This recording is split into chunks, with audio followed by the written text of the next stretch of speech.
why would you put me after that guy and set up and Subhash's completely unreal film? It's a hard act to follow, so it is going to be a disappointment, I know that. But please stay with me while I try to,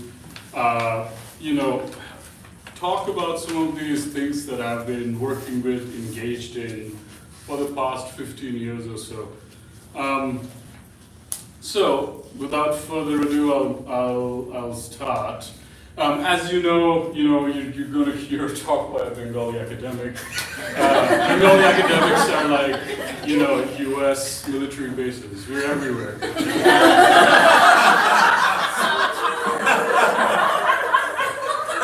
We're constantly trying to surveil everybody, making sure that you're not out of line in the imperial landscape of scholarship. So, with that caveat, let me begin.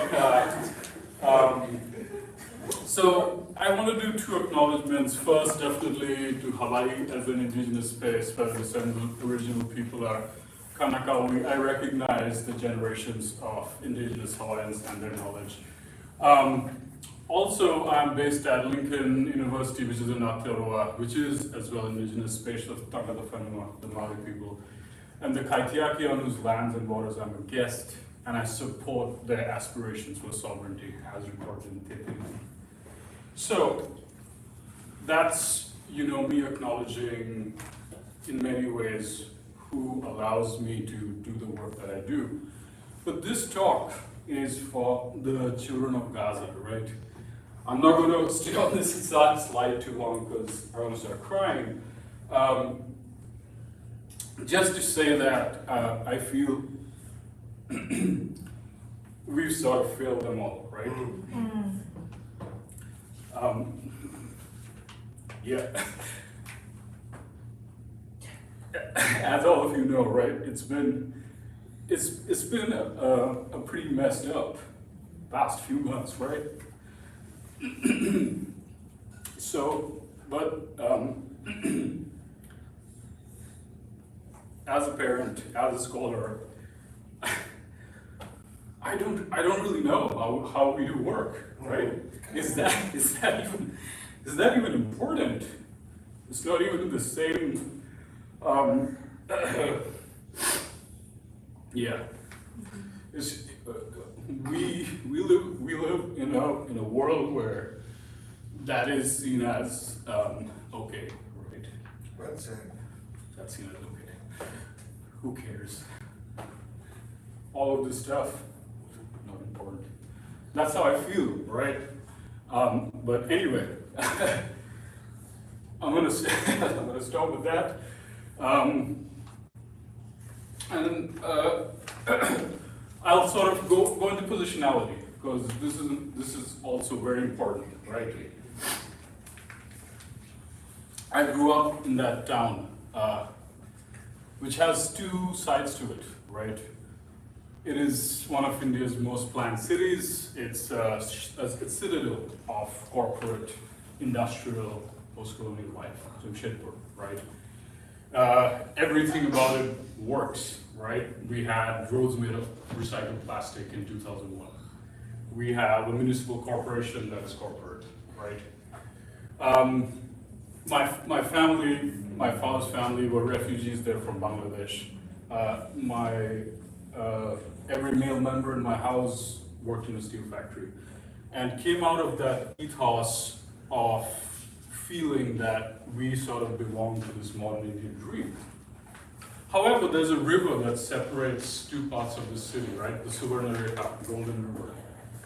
On the other side of that river is India's, probably South Asia's biggest uranium mine.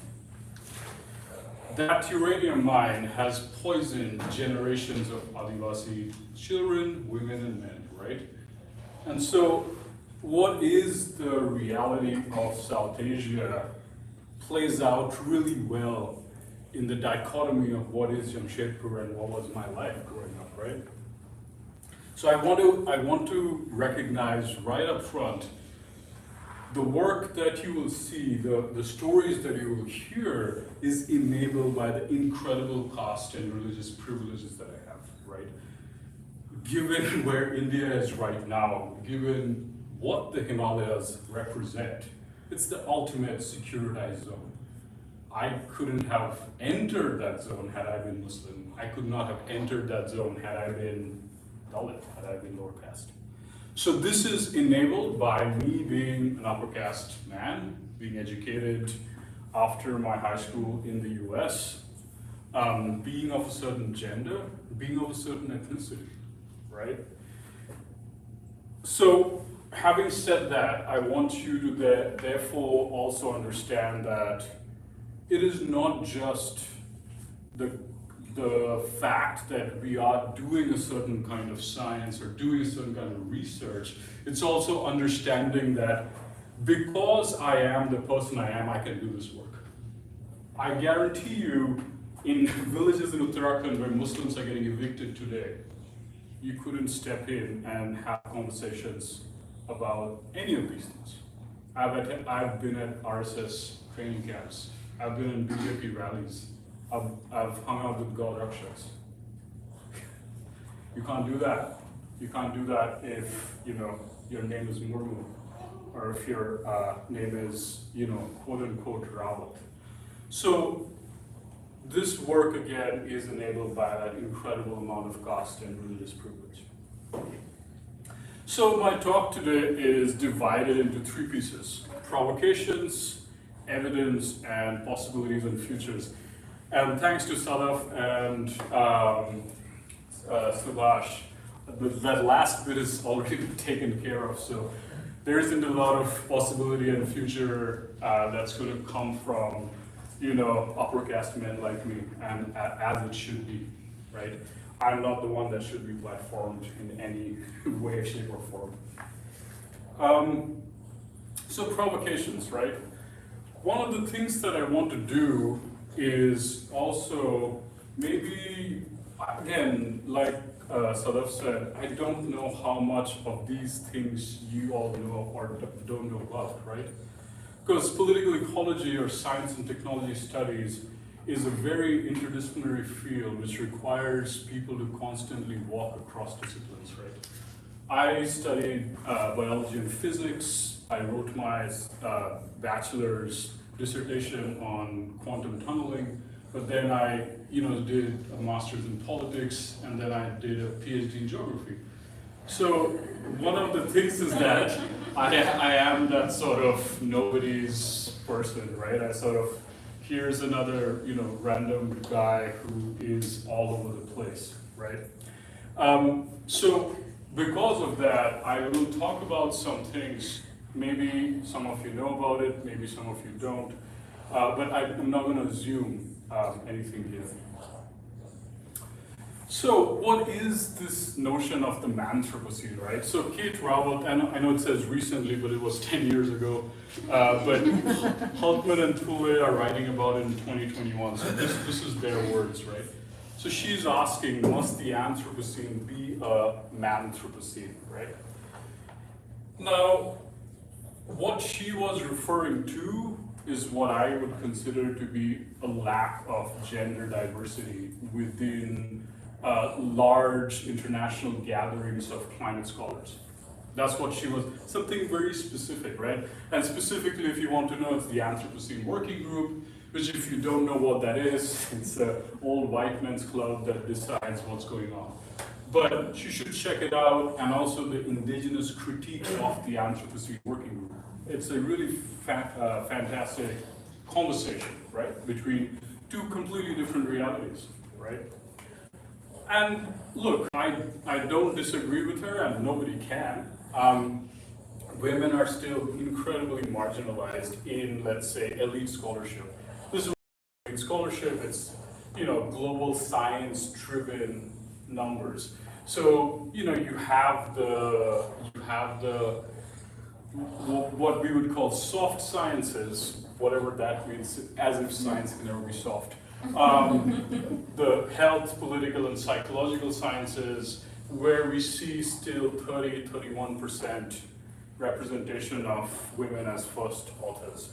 But when you get to math, which is complete nuts, is that 84.9% of papers are coming from men. There's a significant problem here.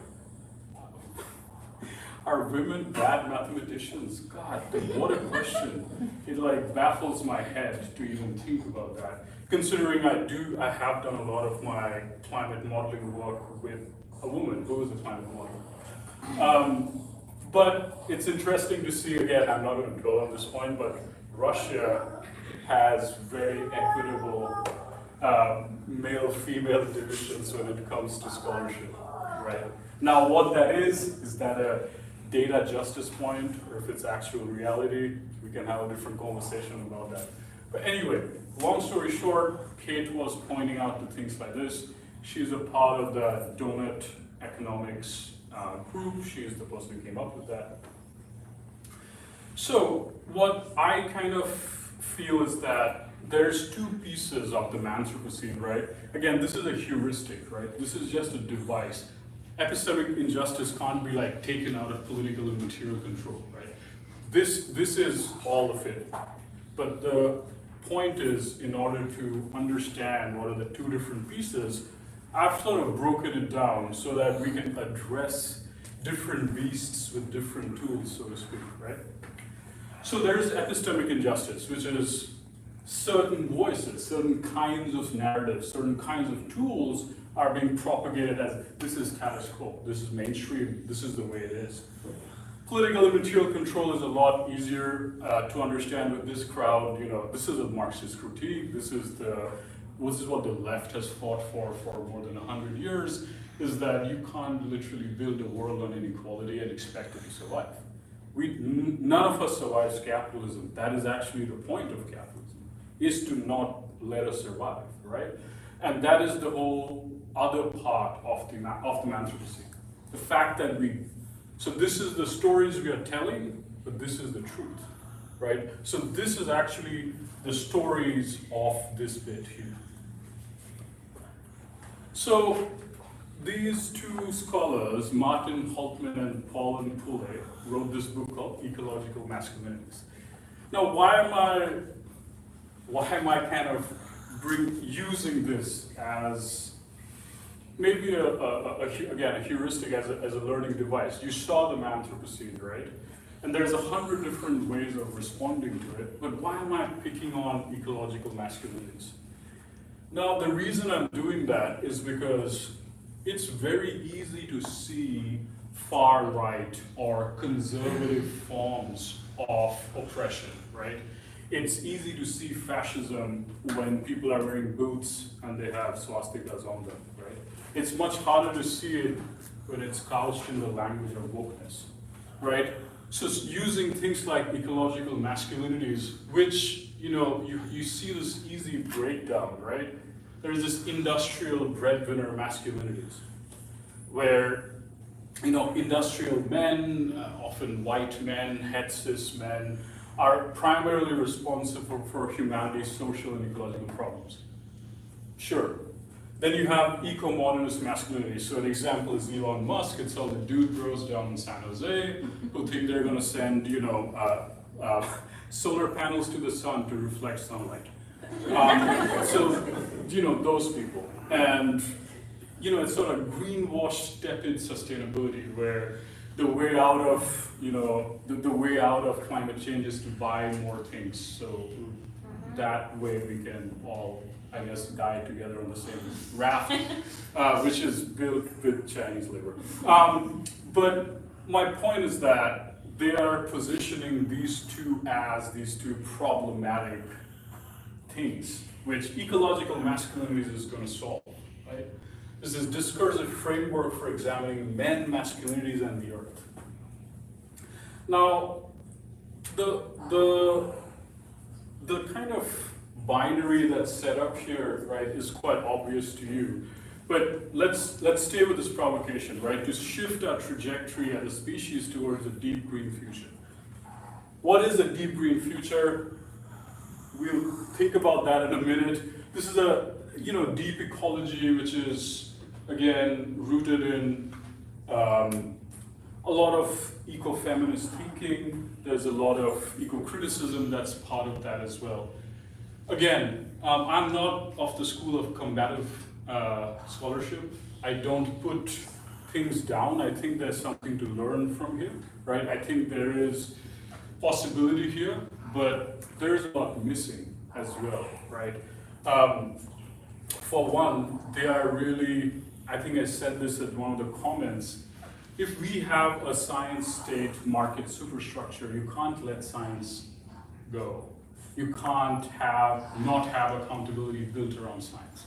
Because the state and the market are visible, right? They're like the Mack trucks hurtling towards all of us, ready to crush us. But science, that's like arsenic in groundwater. You don't see it until you start breaking out in your skin.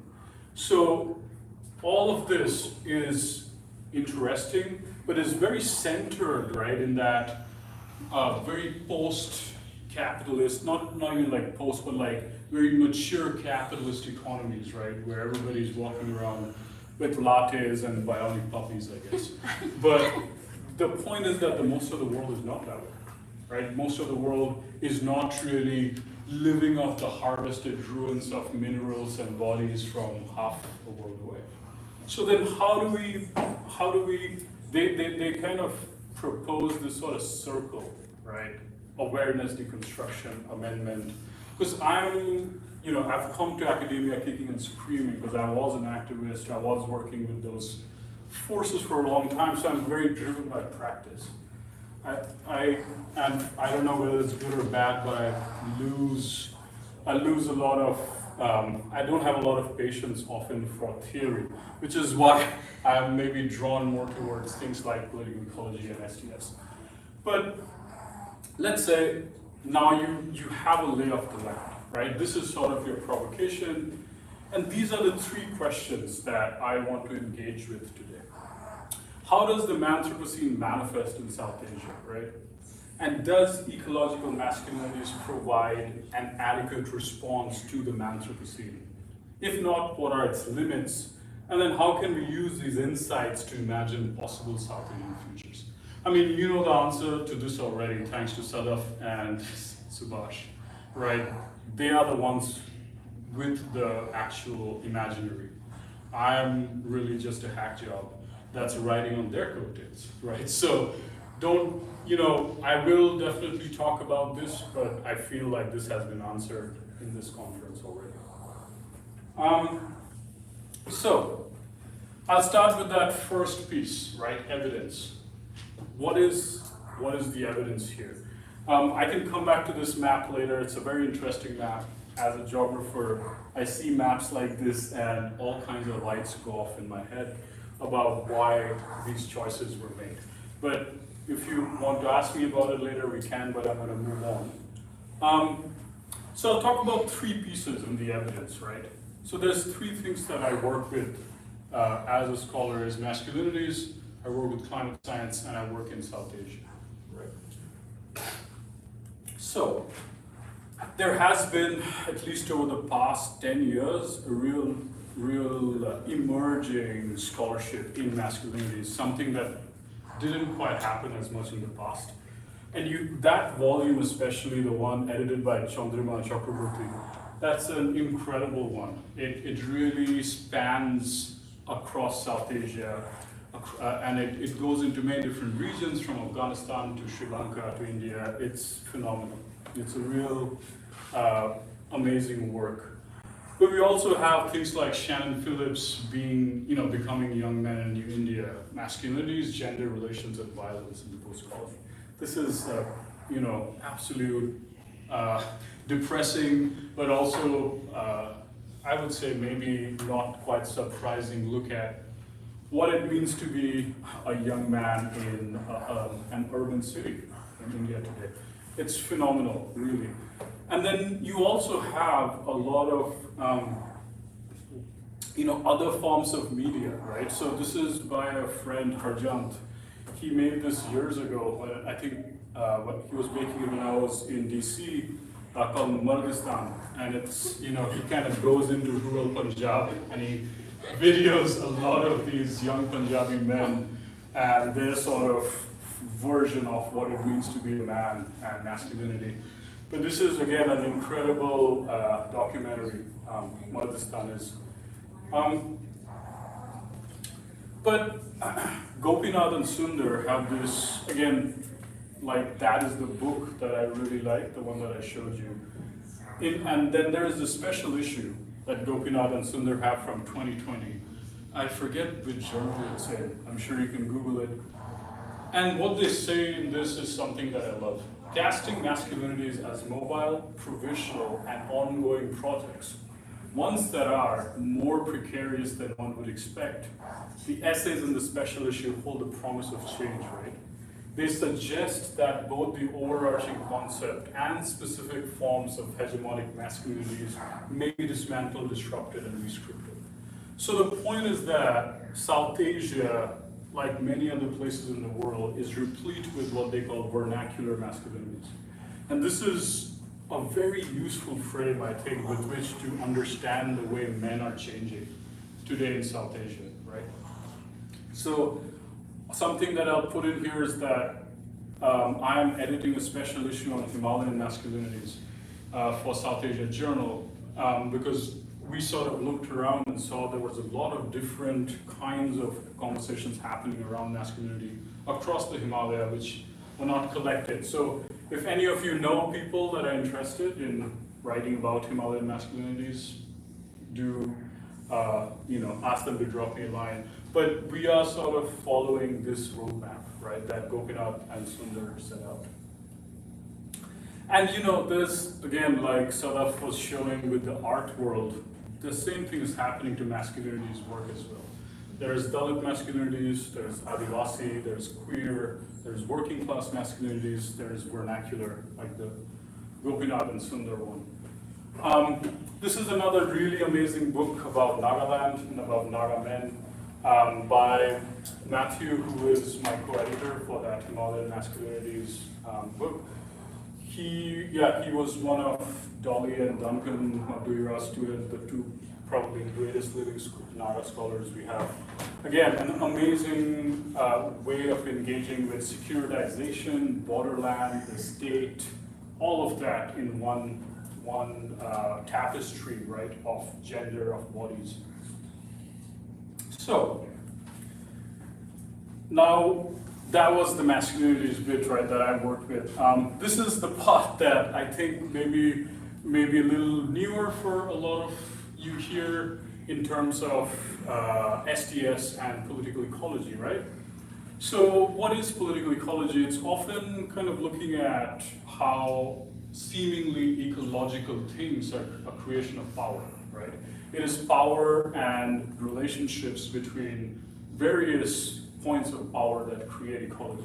So I've put here three of my favorite books. One is Marcus Taylor's Political Ecology of Climate Change Adaptation. Incredible look at a global industry of climate adaptation. Fatal Isolation, which is again a phenomenal environmental historian critique of the Paris heat wave and who died in the Paris heat wave. This is absolutely instrumental. But then my favorite book, I think over the last 2 years I've read is Misreading the Bengal Delta, which is absolutely a powerful critique of climate reductionism, right? So climate reductionism is when we reduce all of history, all of reality to just climate change. In the Sundarban, climate change is causing sex trafficking. What are you talking about? So this is the sort of insanity, right, that is climate reductionist. Because what Camellia does, right, is like systematically dismantles what created the Sundarban, right from colonial forestry to the forced movement there of indentured labor, to hydropower in the upstream communities, to the way in which water governance works in the lower basin. But the problem is that this is more mainstream journalism, right? This is a graphic novel made by an anthropologist. Even in this, you see climate reductionism. So this is from Khulna, right? Look at the first word. First little bit here. Sea level rise has contributed to the salinization of the local river. This is fundamentally not true. In Khulna, salinization is caused by shrimp farming, which is a response to climate change. So the response to climate change causes the salinization that is blamed on climate change. Do you see the problem? This is an insane situation because, first of all, you notice the way this is framed, sea level rise. It's not absolute or relative. Absolute sea level rise is when upper levels of water are expanding and therefore breaching ancestral, traditional estuarine boundaries. Relative sea level rise is when actual land is subsiding. Now think about the GMB, the Ganga, Meghna, Brahmaputra basin. It's a delta the size of the South Island of New Zealand, a delta bigger than the mouths of the Amazon. What is feeding that delta? What is maintaining it, right? It's the thousands of glaciers coming down from the Himalayas. What happens when you dam those glaciers? You don't have sediments reaching the floodplains. Of course you have relative sea level rise because your sediments are being allowed to reach the estuary. Why are you blaming expansion driven by heat of the upper water level? Do you see the problem? Where we are obfuscating what is actually causing something and claiming that it's climate change. So, in that second circle, right, of climate change and climate science, what I study is the ways in which climate reductionism, which Earth system models, right? Like this is the POEM model, this is from Potsdam, which is, you know, the World Bank, the best environmental think tank on Earth. So you see what they've done is they take these individually created biophysical models. So you have the marine biosphere, this is very nicely called BLING. The BLING model, there's the MOM and CIS, which is the ocean and sea ice model. The ice sheet, the atmosphere, the terrestrial biosphere. This is the model that I work with, the LPJML. Now, the problem is that this coupler here, this is like a translator at a UN event. This coupler can translate anything that it wants to. So your model only works as well as these different parts can talk to each other. Now the problem is that the marine biosphere model is not operating at the same scale as the terrestrial biosphere model. This is a DGVM, which means it's working on regional scales. So country, think multi-country levels, right? Moment we drop subnational on this, the scale starts breaking. What that means is that probabilities about pixels don't add up to verification on the ground. So that's one thing, right? Then you get the atmosphere models, right, which are like boundary layer dynamics. So that's lower level cloud physics. What this is doing is it's taking maybe hundreds of kilometers squared on scale and trying to statistically downscale that on, let's say, country level dynamics. Again, do you see the problem? There's so many scales, and at which scale, what choices are being made, right? And which of these scales are hegemonic? Who is calling the shots at which scale matters, right? Is it the climate modeler who's saying, hey, look, you know, cloud optics, that's sacrosanct, you can't touch it, that's objective science. And then the LPJ guy is saying, oh, I don't have district level pesticide data for farmers in Brazil, what are we gonna do? Oh, well, let's just do statistical, we'll take the pixels and we'll just put statistics across it to make it seem more average. So those sort of choices mean that there's a scalar hierarchy here. And that scalar hierarchy is going to determine the kind of reality this model ends up showing. So it's going to actually tell you the story the way it thinks that story should be told. So I'm not the only one. Hundreds of people have been challenging these models and the way in which this work happens, right? But the problem is that there's a science denialism. We live in this post-truth world where people say, oh, well, there's no climate change, and increase in greenhouse gas concentrations having an effect. We can't predict. This is complete garbage. We can't predict all of this. Biophysical changes in microclimate are very easy to predict. This is not a problem, right? So this is the other side. If on one side we have science imperialism, on the other side we have science denialism. But when you get a massive influx of this sort of thinking, what you get is algorithmic governance, right? Immediately, scientists rely on algorithms who are seen as more objective arbitrators of reality. It's not a human saying, it's the algorithm, right? Math can't be challenged. A person can, right? So if we are going to outsource our storytelling to algorithms, are we ready to live with the consequences of that outsourcing, right? And again, Eric, who's phenomenal and works with Pasang and I, he's written at length about algorithmic governance and how AI-driven GIS models are just predatory and looking for land that they can convert into data. And what that does to these algorithms and the surveillance state that then follows is on a level that I can't go into right now, right? So it is very important that we need to remain attentive that this diversity and multiplicity is not being undermined among the promise and fetish of the algorithm. We can't be giving the hyper important work of storytelling to algorithms. And then finally, detection and attribution algorithms. So I'll give you an example. I was part of the last IPCC report and I helped make this.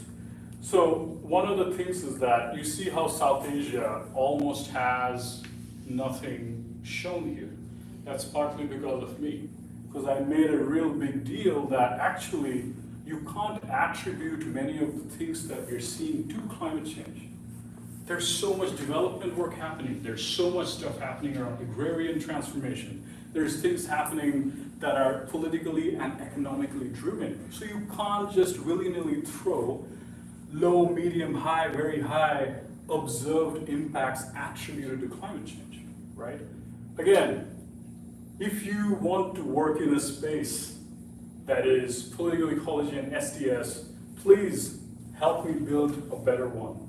This is where I am right now, trying to figure out how we can build better DNA algorithms, right?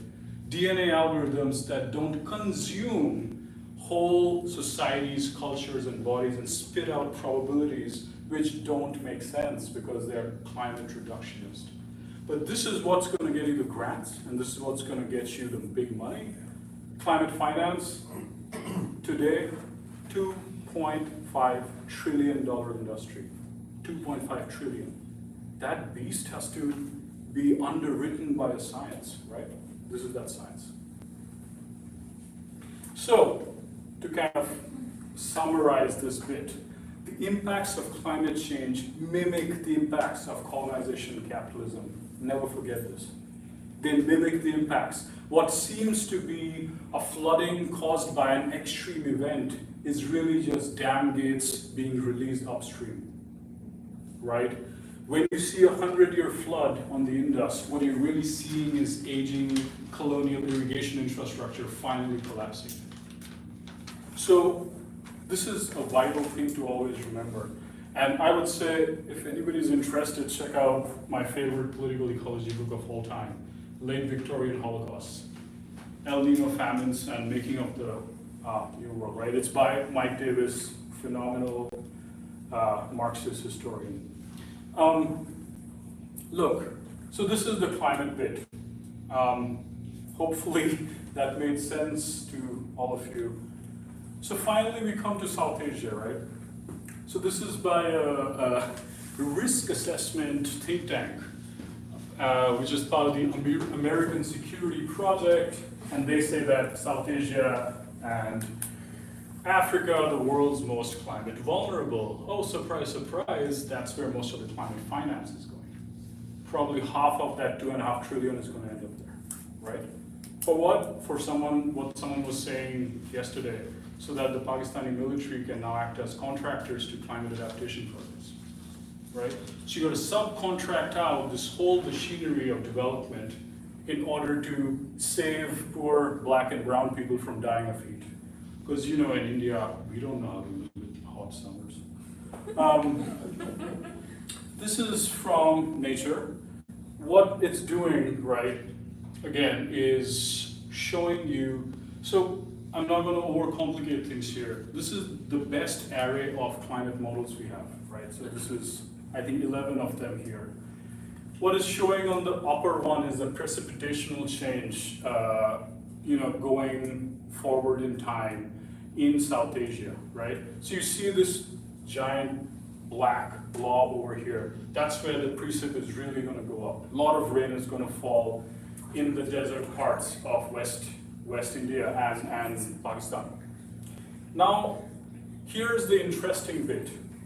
This climate model data is ground truthed by IMD, so Indian Meteorological Division data. How does IMD have rain gauge data over Pakistani desert?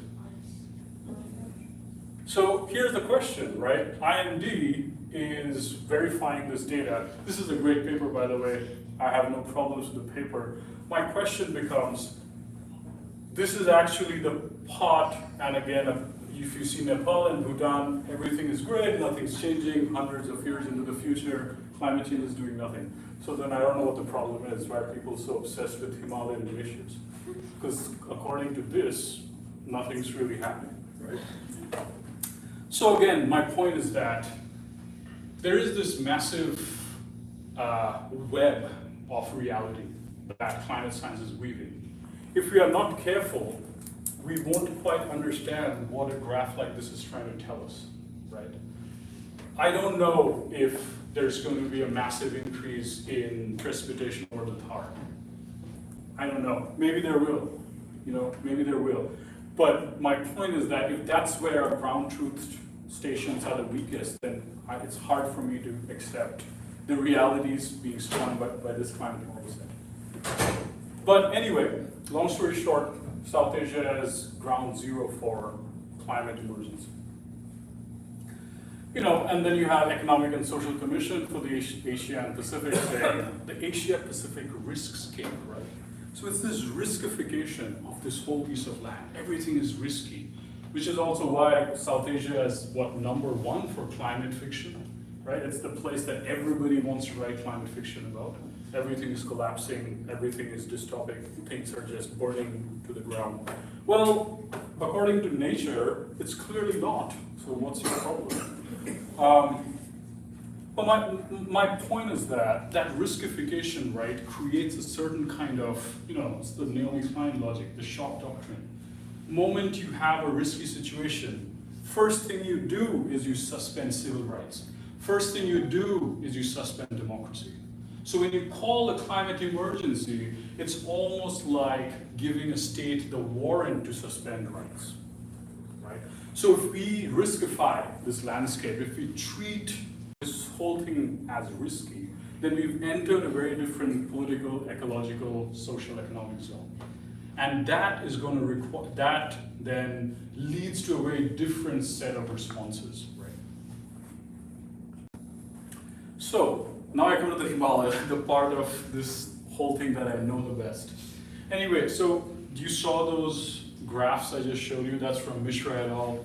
From, I think, Nature Climate Change from 2020.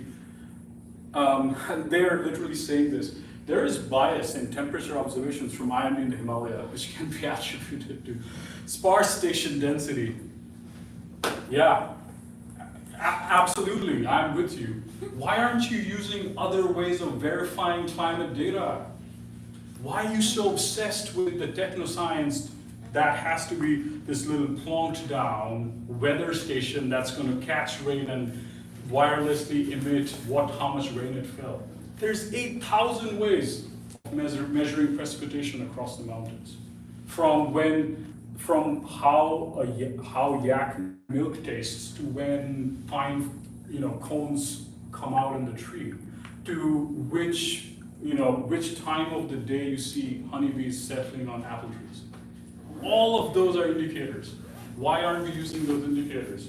Oh, is it because they're not scientific? So we have an issue here.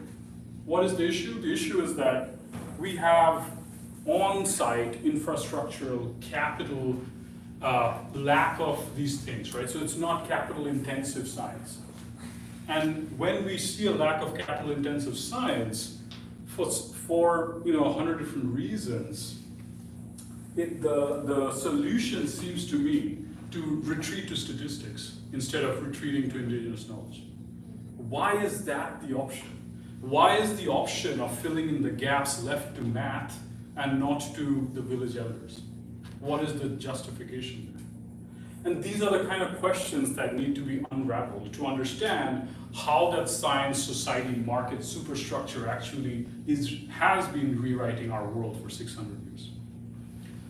So, in the Himalaya, right, we see some massive structural things happening, right? One is this theory of Himalayan environmental degradation.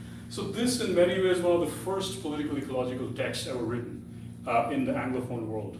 So what it said is that, look, there's a bunch of soil erosion in Nepal. It's probably because the farmers are stupid. That's my very short summary.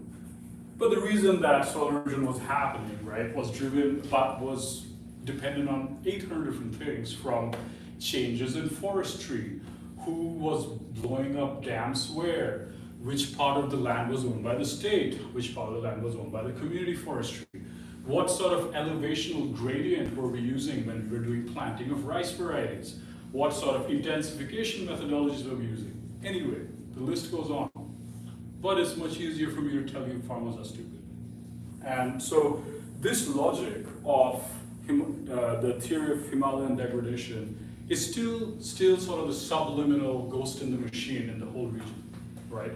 The Himalayas are exotic and exceptionally precarious. You'll hear this all the time, right? There is fragility. It's a fragile, dangerous place. No. Neither is it fragile, nor is it dangerous. It's different. It's different because it exists on plate boundaries. It's different because it's dynamic. Dynamism is not fragility, right? However, in the Himalaya, it has come to represent fragility. But dynamism is not fragility. It's just that there's a different way in which we have to engage with these spaces. And so what you see is geopolitical insecurities, right? It's one of the most militarized, if not the most militarized zone on Earth. There's, of course, disciplinary chauvinism, which is, biophysical scientists and engineers thinking that they know what's up, and everybody else, they're just, hoo-ha, humanities people. They can go hang out with the villagers some more and drink, rice wine or whatever it is that they do. So there is a lot of disciplinary chauvinism where you see a lot of the knowledge about the region coming through that techno-scientific lens of what is the mountains. And ultimately there is this marginalization of plurality, right? Which has a historic root in a variety of different things, from the way the state has engaged various states in the Himalaya with a variety of indigenous groups, to the fact that industrial development in the Himalaya has turned the place into a sacrifice zone, right?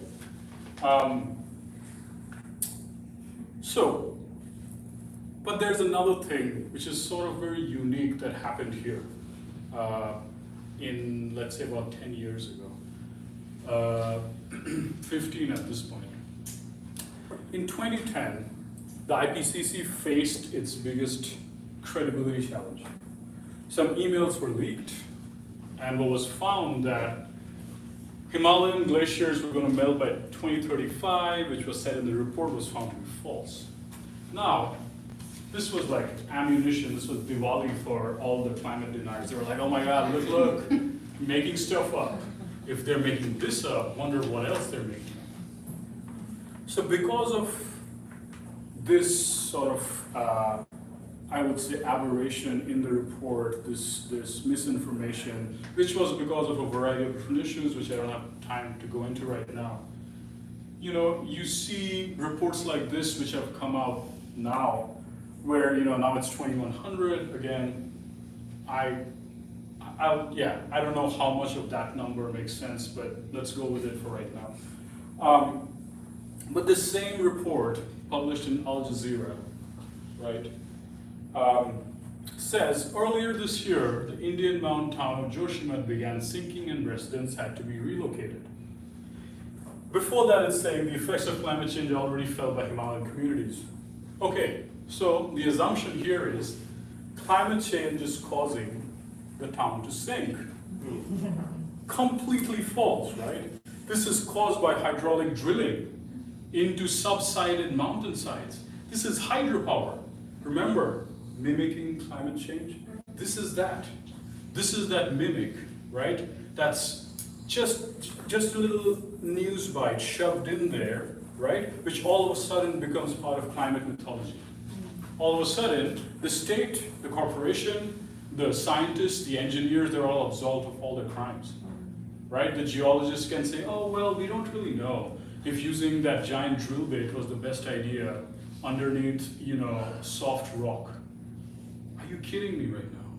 There's 800 liters of water that was flowing out of that bedrock per day.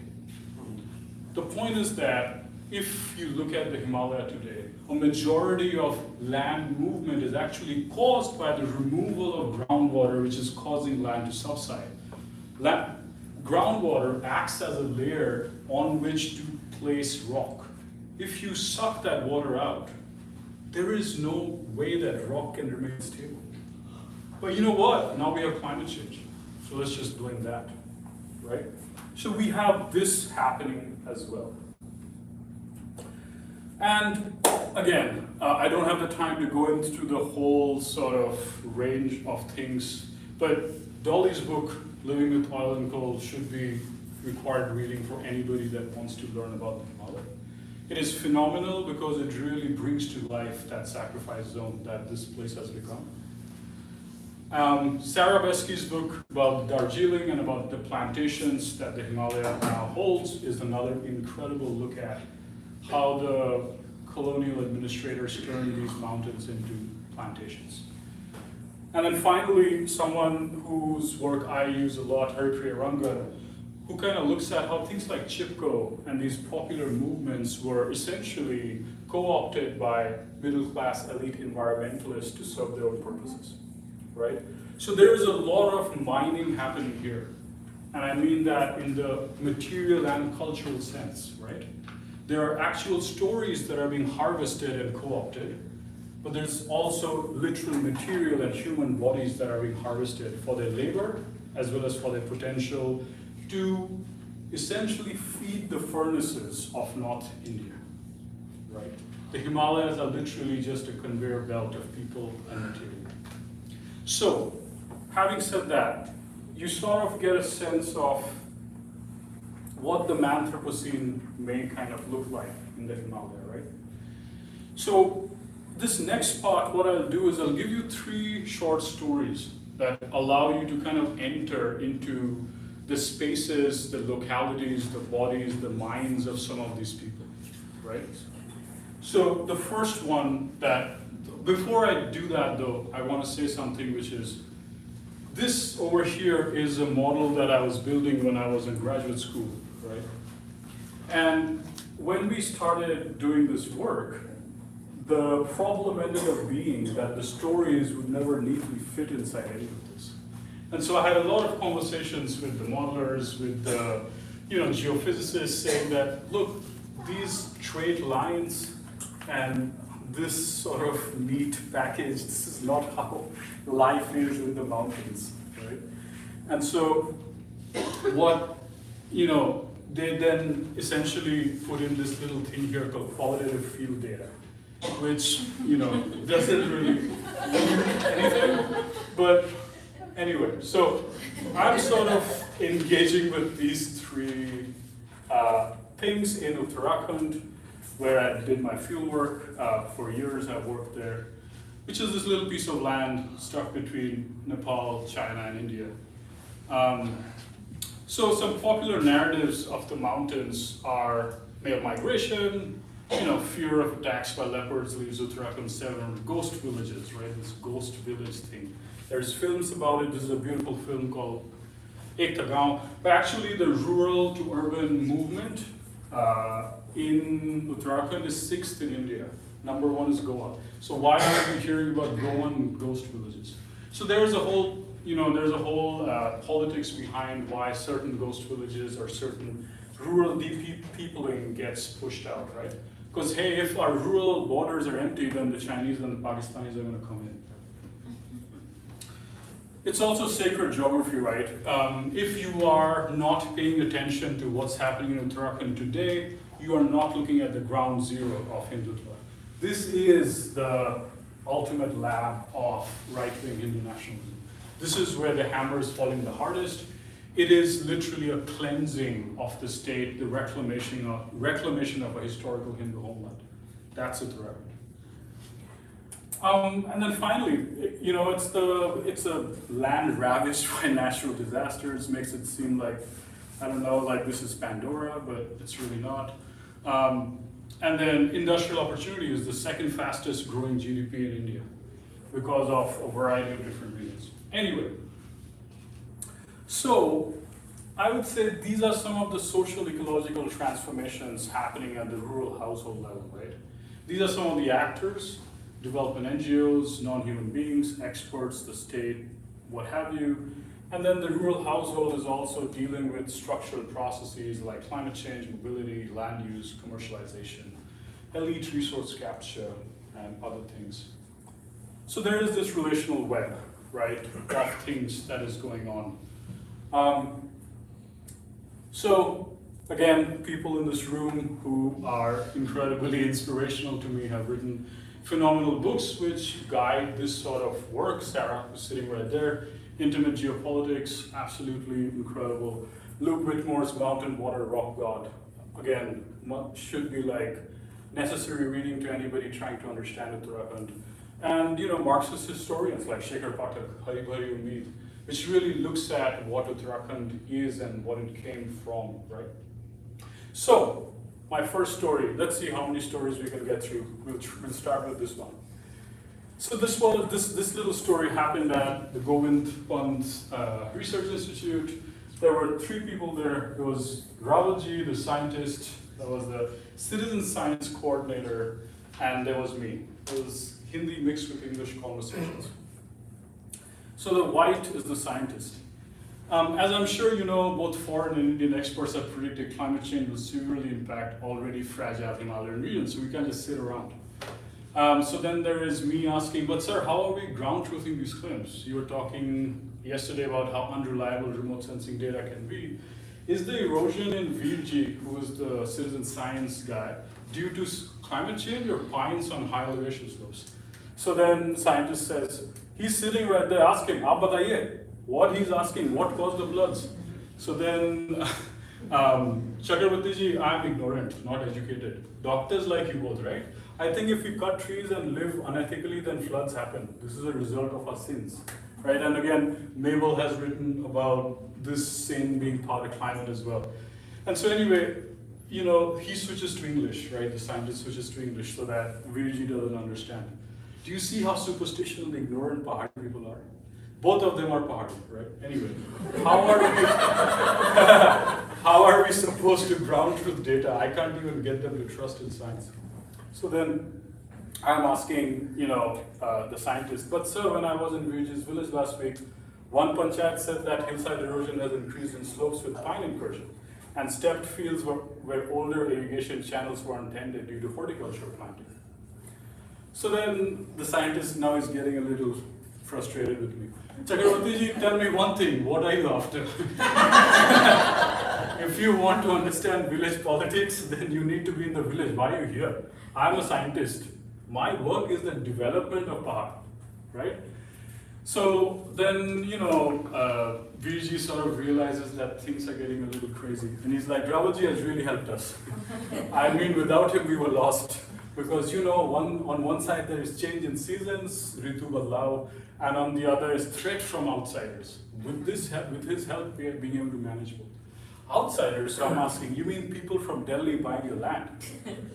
Then scientists is like, this Ritodhi is like a dumbass. It's like, no sir, Pakistan and China, they are our neighbors here, Padosi hai hamare, and always try to destroy our nation, break our unity, but we are Rajput. Keeping our land safe is in our blood. Now big people from Delhi, they can only improve on it. वो तो सुधार ही करेंगे बड़े लोग जो.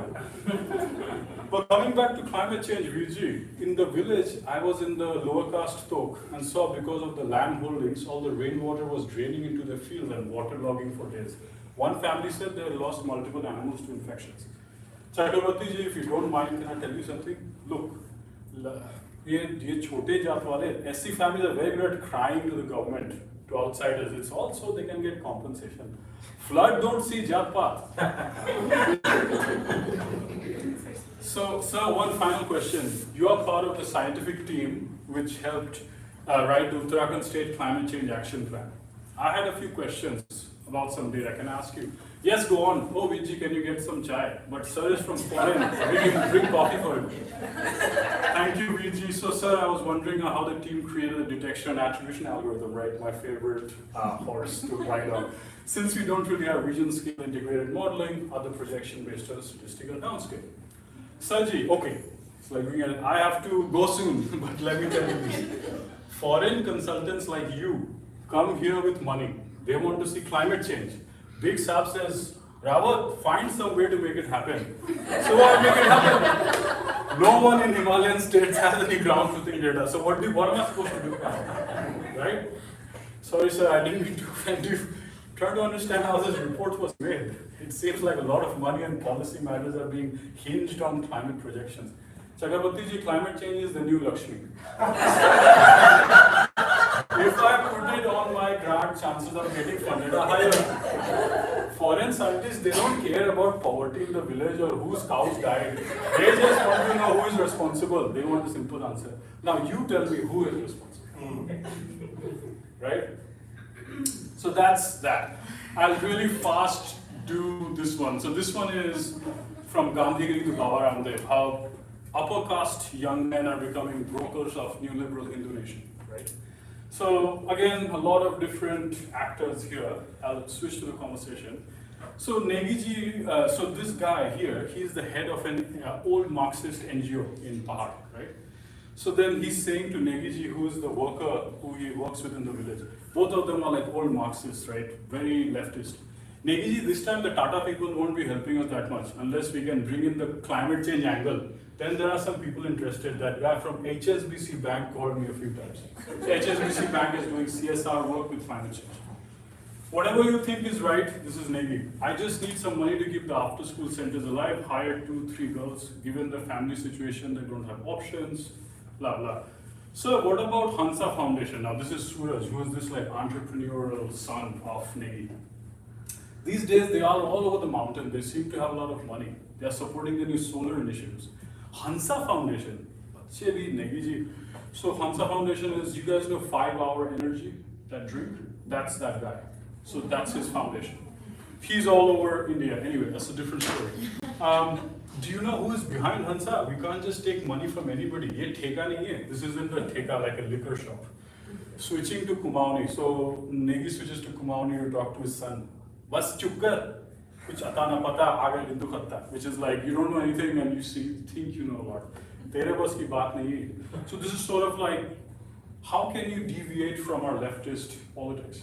Are you insane? Why would we go to these industrialists when we have Tata, who is a good industrialist? So like I was saying, think about the climate change angle we are already doing. So just show them some projects, right? So the after-school program is getting unfunded, but Negi is very interested in keeping that going. So the way he can fund it is by showing a climate angle with an after-school program. Anyway, I'll move on to the last one, which is Dalit and lower caste men, challenging kings, white men, and Thakurs. So it's like the promises and pitfalls of non-elite environmentalism. So this is, again, in a village in Yamuna Valley on the western edge. So I learned how to build houses from this guy. He's saying, these boys are interested in learning about wooden construction. I don't blame them. Accessing the jungle is difficult. Thanks to the village headman, I can still get a few logs now and then. So then,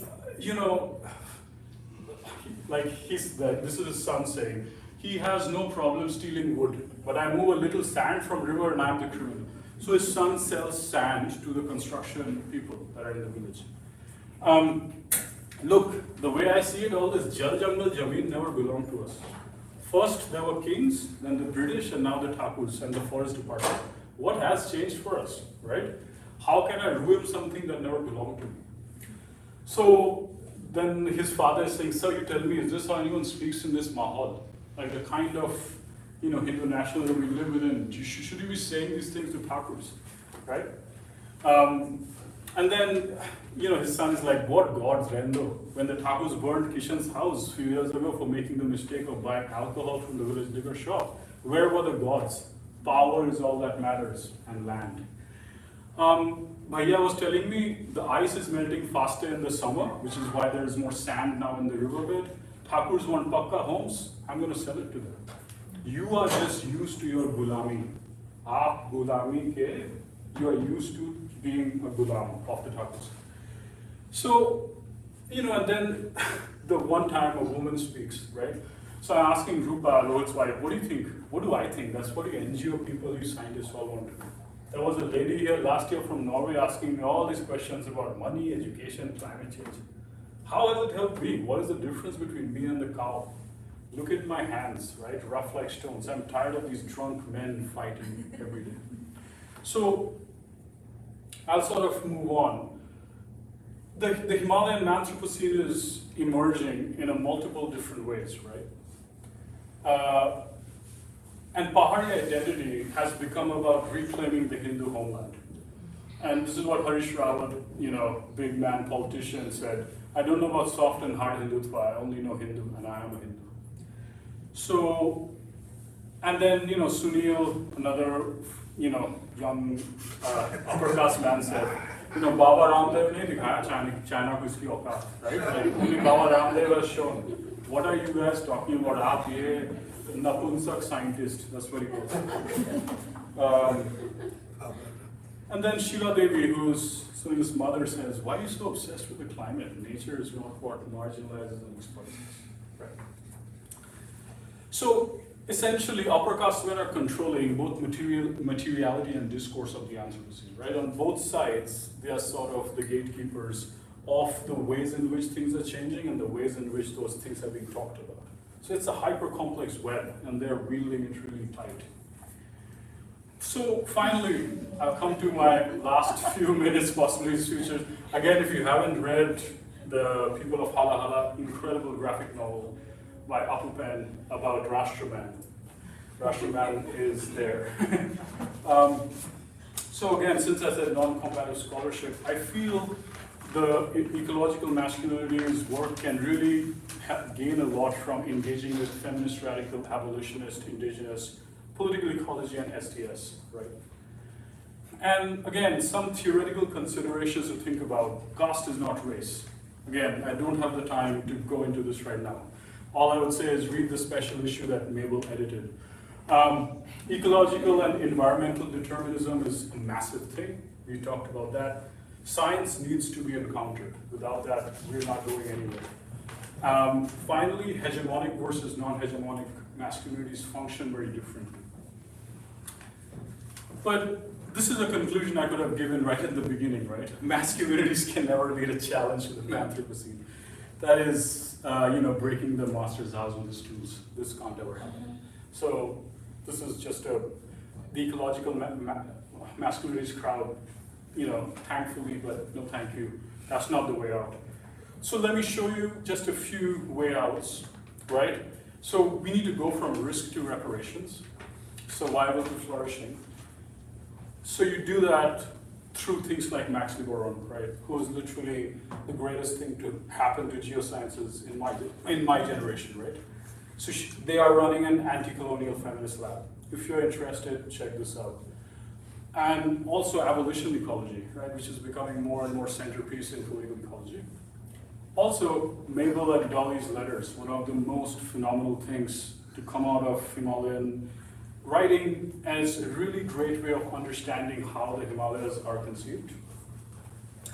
And Pasang's mountain as metaphor, right? Again, another really powerful piece that brings the mountain to human life, right? I have this test that I do. It's called the Todd test, right? Some dead head says link man says X. Do you need to cite depend on them to make your point? Keeps being stuck in that colonial loop. If you don't, find non-elite others.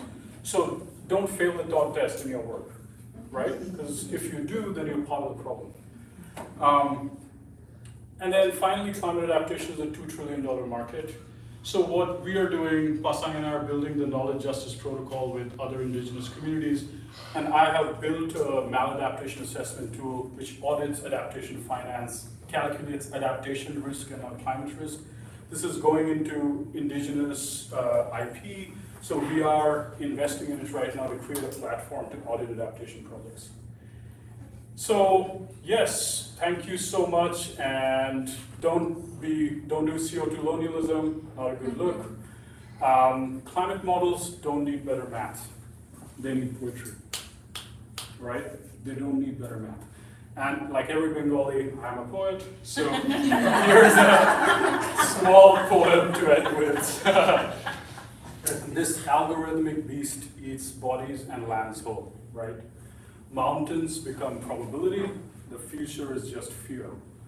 But look, differential equation, your integers are being flooded by estuarine ebb and flow.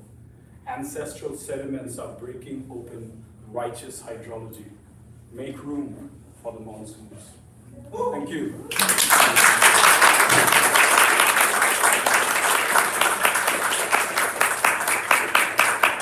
Thank you so much, Ritodhi. That was wonderful. It was very difficult to stop or even tell you the time is over, but it's a good time to take questions. So please raise your hand and also introduce yourself. Yeah. Go ahead. Thank you so much. This was wonderful. This is my bread and butter. So I work at the intersection of climate science and environmental anthropology, and I really appreciated the depth of what you covered. I had a lot of questions, but I'm going to sum it up into one, just in the interest of time.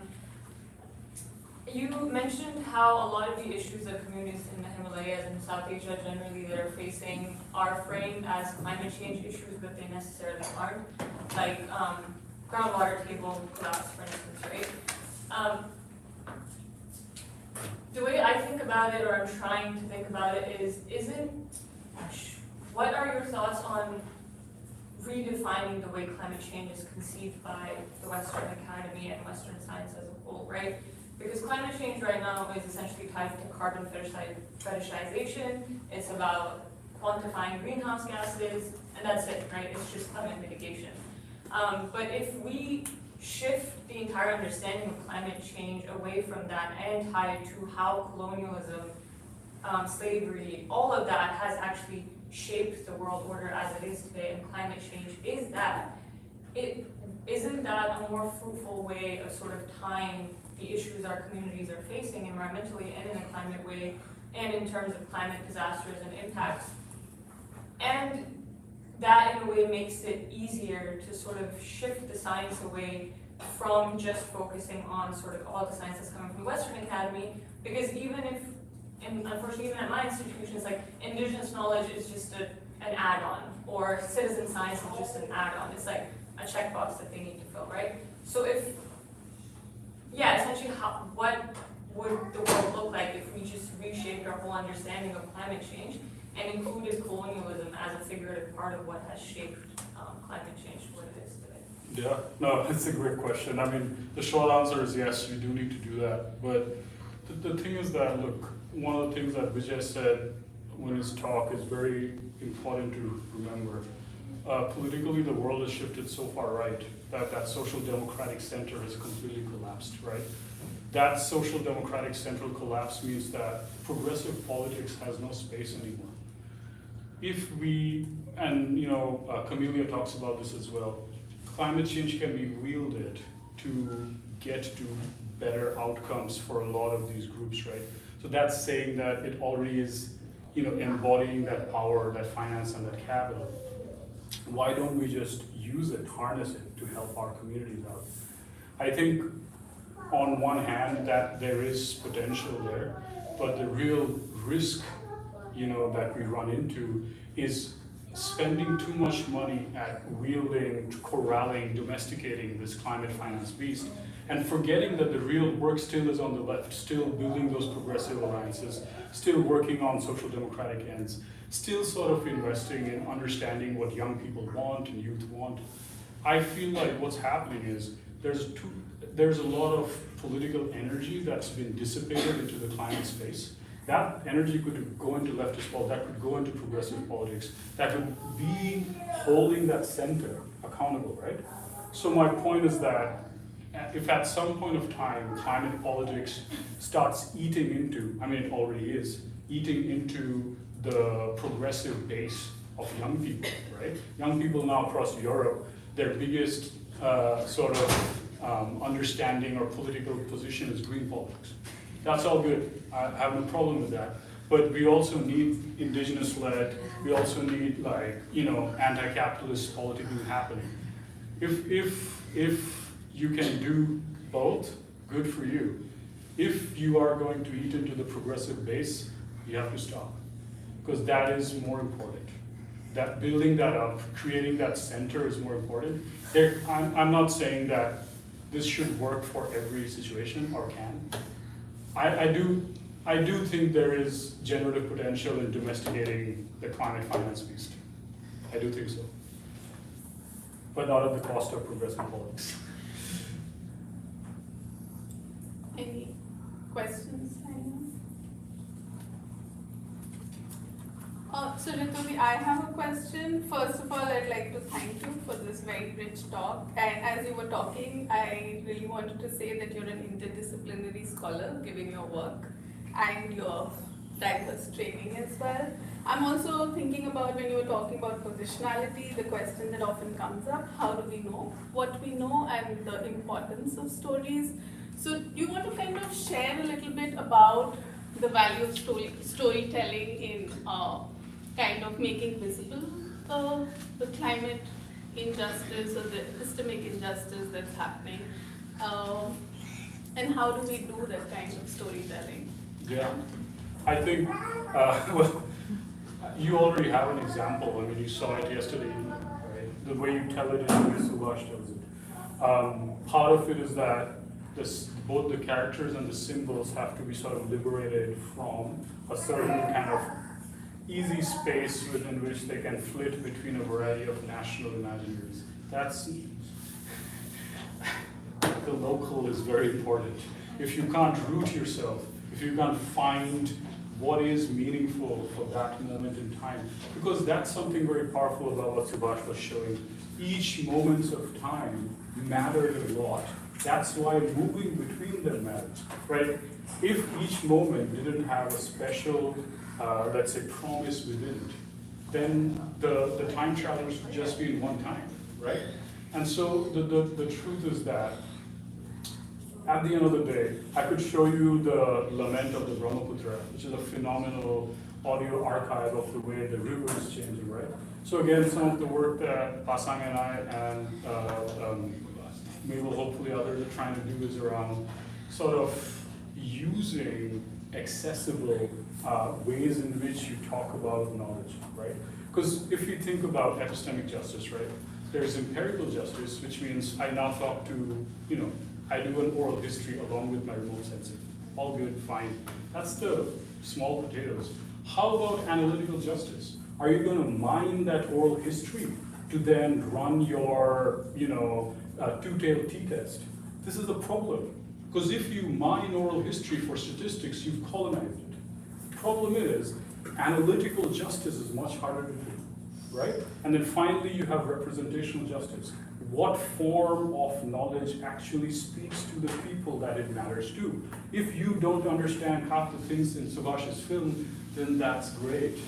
That's what it's meant for. It's, it's like, who was that filmmaker? Is he from Senegal? Who said, I don't make films for people in Europe. My audience is the African person. Right? Yeah. Yes. I have Two questions. One is a short question. I can't remember what slide it was, but you had, I think, under one of the diagrams, something about new non-human beings. Yeah. What did you mean by that? So it's very, sorry, go ahead.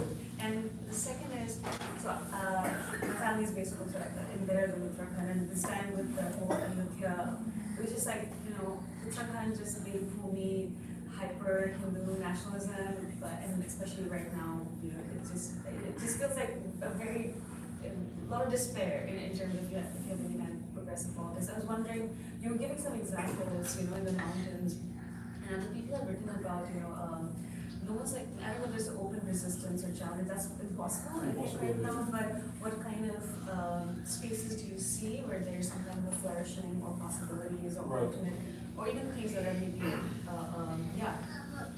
things that you find could turn into possibilities or different Absolutely. futures? No, thank you. Yeah, those are great questions.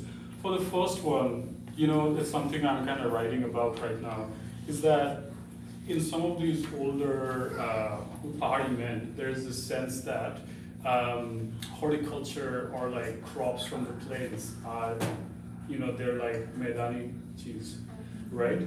So it's like, oh, apples and all of that, it's not our hiu gehu, right? It's not our cholai, it's not our like fiddleheads, right? That's one thing. But the other thing is, Radhika's work, that's what that is, monkeys that the Indian state throws into the forest, right? Or the fact that we now have a proliferation of porcupines because we've actively taken out so many leopards. And also leopards themselves, right? Which again, if you read reproductive, mammalian biology, when mammalian populations are stressed, they have no children. Like that's often like a generational reproductive response. So leopards are actually having more bigger litters. And so things like that are there, right? But my point is that new non-human beings, right, is just a way of a lot of these communities trying to materialize the fact that they feel out of control. Like everything that's around me is out of my control. And among them are also these Bahari Jeev Jantu, right? Mosquitoes, right? All I hear about is mosquitoes. Kitne machhar aa gaye. And again, it's tied to Bahari Log and all that stuff, right? In terms of protest movements, I think that the lower caste men represent that in a way. It's a very, again, none of it is like, and none of it is like this perfect little neat bundle of they're doing everything right. I think SC men, right? Because again, just a short example to give you what's happening. Upper caste boys will not work on Narega, right? That's because Narega daily rate is 1/3 what the private companies are going to pay, or the market rate, right? So right now it's 1,100 rupees a day. Narega is going to pay you maximum 250, right? 250 is so low that now 2 people together sign up for the same position, and then one of them transfers the money from their bank account to the one person who works. So then it becomes 500, right? Now, they're not going to work because of 100 different reasons. We are Rajput, we don't work with our hands, blah, blah, blah. Also because they don't have mobility, right? They can't just go to the city because their caste is outed very easily. So a lot of these SC men now are going across to Nepal and having families there. Because in Nepal, their caste doesn't matter anymore because Nepal has a different caste set. So when they cross the Kali Nadi, they've essentially jumped caste. They've gone up vertically. They are whoever they are. Also within Uttarakhand, now those labor teams are a bunch of lower caste and Nepali men. And they're often run by managers who are Bihari. So it's a Bihari manager running a group of Nepali and lower caste men, right? So you see how that then becomes a counterweight to this more sort of, what Arun Agarwal talks about, the environmentality. These kids, they're very firmly not middle class environmentalists. They're like, पेड़ काटना है काट दो, मेरा कहाँ है, right? If it's the state street, cut it, which is Chipko, right? Chipko is like, we need to cut the trees, not don't cut the trees, right? But anyway, that's just, yeah. Yes. Yeah, I just wanted to, yeah, go ahead. No, but you can go and then we can. Yeah, I wanted to come back to Aksa's question about how do you do these things, 3-4 years ago, I was on the Ho Chi Minh Trail in Vietnam, and, all the people I was meeting there were like, they don't farm anymore, because the whole area is devastated by Agent Orange. And, I'm interested in the land invocations that people do, but maybe we should also do an imperialist invocation, because, this is the university that created Agent Orange. Yeah. So, it's interesting how we thank I'm here because, but we're also here because this is the university that created the poison that destroyed agriculture in Vietnam. And the hybrid pineapple. Yeah, That's everywhere. but the destruction of the land in Vietnam is for generations. And it's interesting because I bet climate change will again be used to try to get money, which Obama, who's from this city, went to Vietnam, pretended to apologize, but there was no money given for land cleanup. And it's interesting, I just want to suggest that, why can't we think about an imperialist invocation? That when we come to places like this, we are also complicit in something horrendous. 100%. Yeah. 100%. No, we are. And look, the truth is that there is a machinery of knowledge production, which even doesn't matter how critical I am or who I work with, I am complicit. That's what I said, right? It's like, if you're looking for possible futures, I am the last person you should be asking. That is, that is Sadaf, that is Subhash. They are the people who are leading the charge. And when I was in DC, I used to work with these, SNCC's next iteration, the civil rights group there. And there was this old lady there, and she once stepped into this room and said, son, the biggest problem with your generation is that you don't know when to be a leader and when to be an ally. You guys step inside every room thinking you need to be the leader. And this is sort of... But Ritodhi, I'm also saying something else, which is that the land invocation makes everybody feel good. And it gives everybody this sort of sense that we've done our thing. There's a way in which that doesn't challenge us. It's not about silencing yourself. I get that. Yeah. It's not about you saying I can't produce knowledge, because that itself is a kind of alibi. It's not me, it's you speaking, Yeah, I get that, but the point is that, again, yes, the land invocation actually is in some ways a recognition of things that aren't usually recognized, which is what I try to do, because inside a climate model, there's thousands of hidden pieces. Nobody cares about that. Who cares what your caste is? When I'm modeling, I don't care what your caste, your gender, if you're Muslim, you're Hindu, you're capitalist, whatever. But yeah, no, I get what you're saying, I agree, yeah. Yeah, just like an extension, I really want to understand more about how caste is not race and how does that tie up to climate reductionism and change. Yeah, that is a long conversation, which but I will again say to you that Mabel, who's sitting there, and Malini, they have done the special issue on racialization in South Asia. It's a really good way of understanding the ways in which caste, race, ethnicity, all of that, it's kind of circulate each other and are feeding each other, but not quite the same thing. Because that conflation doesn't work for many different reasons for different communities. So yeah, I'll just say that for now. Okay. Any other questions? So Ritodhi, I have another question. When you were talking about climate change as the new Lakshmi, I was thinking about how extractive the knowledge or the politics of knowledge production is, yeah?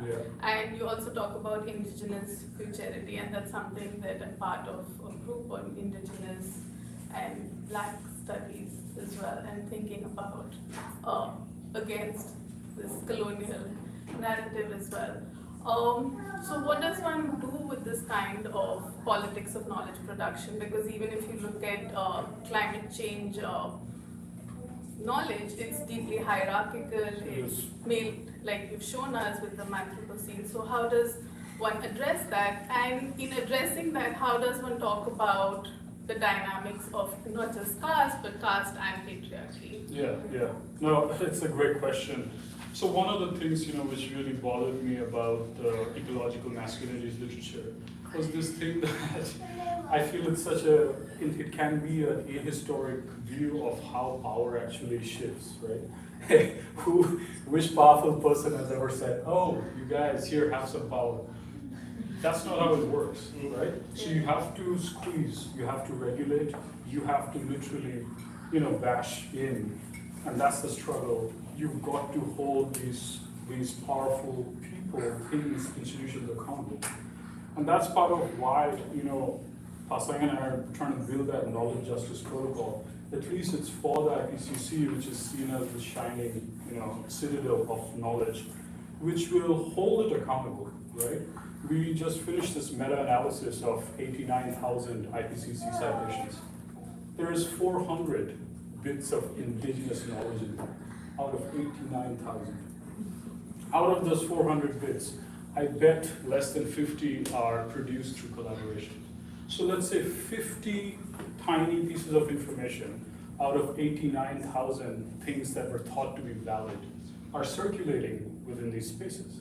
So there's a supply chain, right, of knowledge production from the community to the scientist, to the editor, to the statistician, to the mapper, what have you.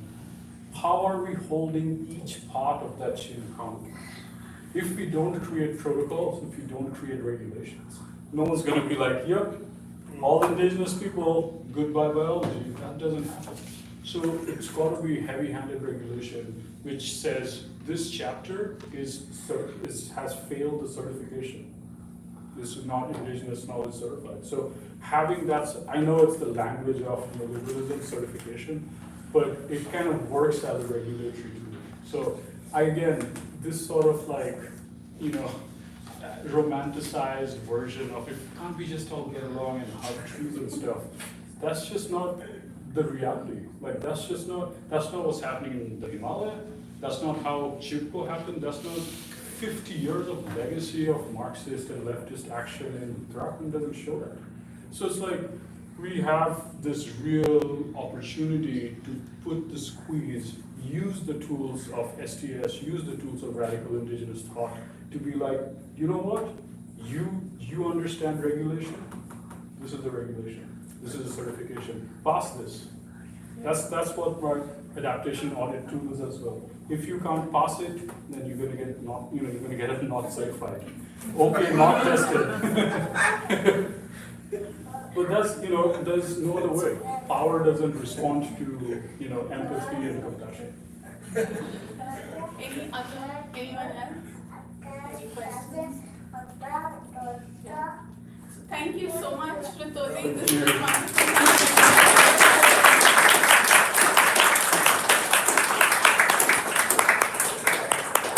And thank you to you all, our participants, our audience, for being fantastic collaborators in the conversations that we've had for the past 3 days. I am so honored to have met every one of you and to have had interactions with all of you, and I so hope that we can stay in touch and keep on carrying on these conversations. So let me stop this. There we go.